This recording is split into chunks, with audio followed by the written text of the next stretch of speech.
Redmi Note 13 Pro. So I finally remember the Redmi Note series, which seemed to vanish as the regular new series to the top. But things are what to say about this device. It has just been announced, who knows when it will be released, and I think it's pretty interesting.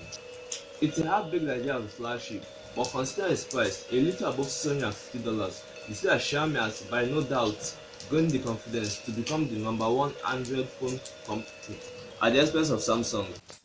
So these are the specifications. It's rumored to come with a 663.5 by 75 by 8.3mm body dimension and 106 grams of weight. It is constructed with a glass front and a neon frame and a plastic bag.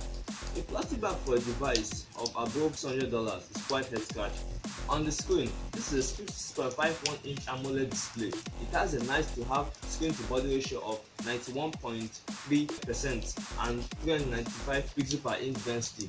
This is a 144Hz refresh rate display, so swiping and scrolling shouldn't be a problem at all.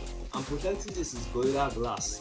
Although the type of Gorilla Glass is unspecified, we still appreciate the fact that it has Gorilla Glass. And mind you, this is a totally unreleased phone, just announced this week.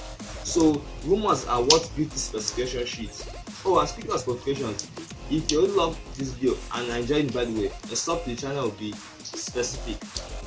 This device runs the future of MIUI, and I'm not sure that is MIUI 13, but it's based on Android 12, and there are a lot of surprises as well with it, as it comes with 128 gigs of storage, 8 gigs of RAM, but if you wanted, there is also an option of 256 gigs of storage with 12 gigs of RAM. And powering this device is the Snapdragon 888 chipset from last year. Although it's quite surprising why they put Snapdragon 888 chipset from last year, but at this price point, there are no surprises as this thing isn't new so far. And coupled with it is helped by Adreno 660 GPU for graphic intensive tasks.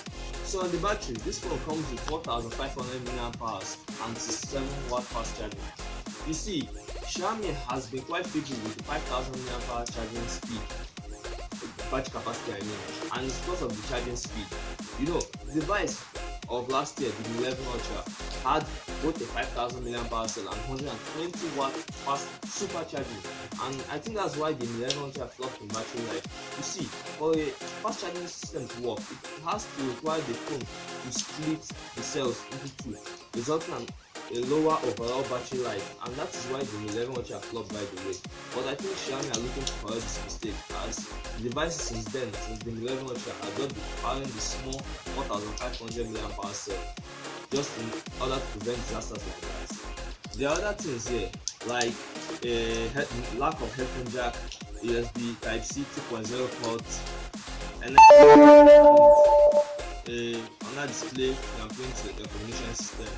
But nothing much is so different. You still get the usual for just $650. And onto the cameras, it consists of a quad cam setup, which consists of actually is 4 megapixel primary camera, a much wider 4 megapixel wide camera, an 8 megapixel ultra wide camera, and an 8 megapixel telephoto periscope camera for zoom.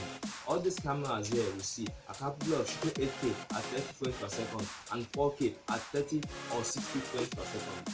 And onto the selfie camera, it has a wide 16 megapixel selfie camera which is capable of shooting 4K at 30 frames per second and 1080p at 30 or 60 frames per second. And that's all on the specification. Redmi Note 13 is just another way in which Xiaomi is trying to prove its dominance over Samsung in the market. And just like compared to Samsung, they are winning. A lot of people support Xiaomi toppling Samsung for the number one spot. I do too, but I'm just trying to classify how they are giving Samsung a hard time in regards to maintain their position. Last week, the whole world was talking about Xiaomi with its Mi 12 and 12S Ultra, two phones which were practically able to take off the last stronghold which Samsung were trying to hold in the Android smartphone market, which is the cameras. The cameras were so good and it was on the verge on toppling Samsung. And a lot of people are just mocking Samsung on how it could just let Xiaomi, a 12-year-old 20,000 employee company, try to knock it out for the number one spot in the Android phone market. And I know that Samsung aren't that confused, but as for the F6 lineup, which are more budget focused, looks like Samsung are a bit confused if you ask me. But there are things which we could put.